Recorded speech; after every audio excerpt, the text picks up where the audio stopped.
Игра или иронија на судбината веќе подолго време се случува за Центарот за социјални работи во Битола.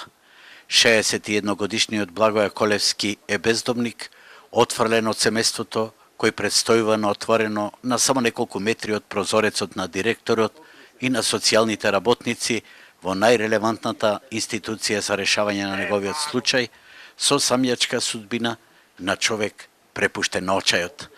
Денеска и покрај есенскиот дожд, длабоко потонат во црните соништа, го пробуди нашата неочекувана посета и ги поттикна емоциите на очајник. Ке ми дава помош! Како живи се? Шо? Абе, ево, помошо ми. Гледаш, и ни тя ми дава помош.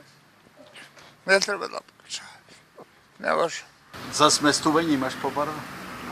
Дали ти имаат Ништо, не, нигде ништо. Во старскиот дом не ме прима, во Димирштар ме избрак. Го помагаат добрите луѓе колку да преживее, а хуманитарните организации веќе кројат план како да му се помогне преку солидаризирање со неговиот случај. Ако треба ќе дојдеме и цела недела ќе седиме со него, само властите да го прифатат како сите други луѓе.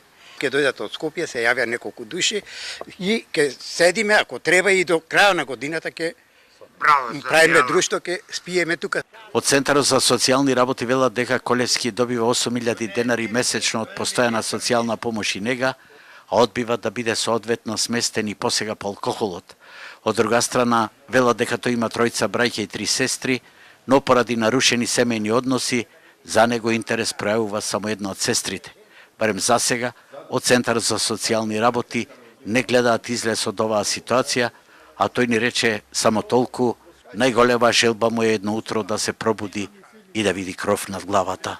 Овој случај очигледно е заплеткан во социјалните лавиринти на институциите, но парадоксот останува и натаму, зад Центарот за социјална работа подолго време да живее бездомник и во време и во невреме, и дење и ноќе, и кога врне, а можеби и кога ќе паѓа снег.